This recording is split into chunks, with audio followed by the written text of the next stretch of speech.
Does absence really make the heart grow fonder? That's the question of the day. If you guys don't know, there's so many people out there that believes in that particular theory or particular motto that the absence and distance makes the heart grow fonder. I firmly disagree with it, and let me tell you why. My name is Mel. It's the Backbone Show, where we talk about any topic there is, and the purpose is to speak directly to men, but through any particular situation. And that's what we're going to do today. Guys, if you don't know, I'm a recent divorcee. Now, as a divorcee, I got a lot of wisdom for everybody who want to avoid divorce. Yes, I do. But the biggest issue, if you haven't seen my divorce video, I talked about what happened in my relationship from my perspective. And the reason it was only my perspective is because I hadn't had the opportunity to hear from my ex-wife exactly why we didn't come back together. When I say come back together, I mean we were separated for about 3 years. And a lot of things transpired during those 3 years. But the main thing is I was ready to bring our family back together. But apparently she was not. But I finally got that answer. And I get it 100%. When I had a Zoom call with her, she was able to reveal to me that these last several months since our divorce, that she really understood why she never came back. We had been together since she was 18, I was 19. And she had a short period of time that she was living by herself. But something happened with me and my living arrangement that I had to move in with her. So for the better part of about 10 years, we was living together. She never had her own place. She went from the dorm at our college directly to living with a man for the better part of 10 years straight. So once we separated, we moved with our parents. She moved with hers, I moved with mine for a little bit.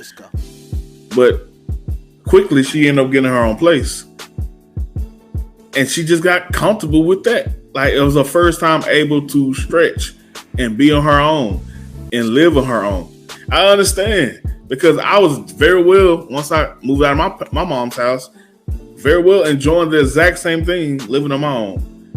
But at the same time, I still wanted to bring my family back together because I have goals, ladies and gentlemen. I have goals.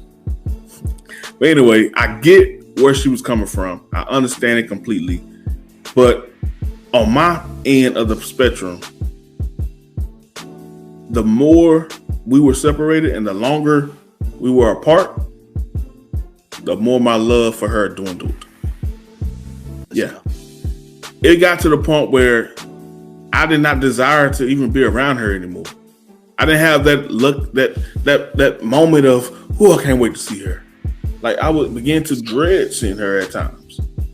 Not no shade on her, but it's not about her. It's about the fact that I'm really loving being by myself as well. Not only loving being by myself, I start conjuring up ideas and ways for me to move on from her. Yeah, it got like that. And that's really the gist of what I'm saying, guys. This saying is not true for anybody who's married or in a long-term relationship. The more you are apart, the more you get comfortable being apart, the more that becomes your new reality. Yeah. I don't know about you guys, anybody out there that's ever been married or in a long-term relationship, you understand the more you're with this person, the more you're ready to get away from them. Yeah. You need your moments. You need your time to yourself. Don't get me wrong. If it's for a short period of time, you do enjoy seeing each other and, that initial 5 minutes or so, you're like, oh, I missed you. I missed you, baby. All that. But after that, you ready to move on with your life. I'm going there to play the game. I'll see you later. That's really what you do. Now, I had somebody come in my inbox. I ain't going to say your name. Because I posted this on Instagram. And I basically said the same thing I'm saying to you now. And she said that's not true for her and her husband. We were apart, living long distance. And we were ready to see each other. And we were so happy when we finally got to see each other. So I said, wait a minute. Did y'all start separate living? Did y'all meet each other long distance and eventually came together? Or that you were together then eventually went long distance? She said it was the former. They met each other online and then eventually came together after 7 years. So I know, just like you guys right now, putting that 2 and 2 together, like, yeah, that's not the same thing. I said the same thing to her. Sweetie, that's not the same thing. You two never lived together. It's a whole different ball game if you haven't long distance relationship, which I don't believe in that. I don't see who do that stuff, but obviously it worked for them. And don't take the small percentage of something and say, oh, they can work for me too. No, it's probably a 0.1% chance of a long distance relationship working like that. This lady I'm talking about just so happened to be in that 1.1%. So y'all just so happened to work out and came together because y'all were looking forward to one day finally meeting each other. But it's a whole different dynamic when you start together and living under the same roof or living in the same city and then eventually go apart. That's an entirely different dynamic, and it does not work. Yes, we know there are exceptions to every rule, but this is the rule that I'm saying.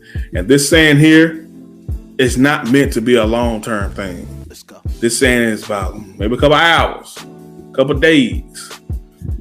It's a movie I love. If you guys haven't seen it, check it out. It's an old school movie called The Hand That Rocks the Cradle. Now, I'm about to make a point about the entire movie. I'm not going to be a, spoiler alert, nothing like that. There's one particular part in the movie that made me realize how this saying was true when that movie was made, but not really so true nowadays. In that movie, it was made in the late 80s, so there was no cell phones. If you want to talk to your wife, you either have to call the house or talk in person. So in that movie, I seen a scene where the husband came in the house and they basically had a makeout session. Now, they weren't newlyweds. They had 2 babies, had been married for years, but they had a freaking makeout session based on the fact that he haven't seen her all day long. They ain't been texting all day long. They ain't been communicating on the phone all day long. He actually missed her because he'd been gone for 8 hours, came home, bam. That's not the case for 2021 no more. We hardly allow each other to miss each other throughout the day. So sometimes I think that maybe we should go back to a day where you don't talk to your spouse all day long.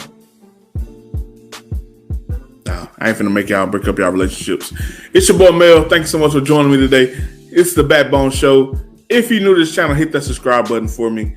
Hit the like button. Everybody hit some type of interaction before you leave. And feel free to comment below. I would love to hear what you guys say about this topic. Let's grow. Peace. Everyday situation. We come to build up our brothers and deal with life relationships. Let's come together and take a stand in our household. Welcome to the Backbone Show. Yeah. Yeah. We welcome you. Welcome to the Backbone Show.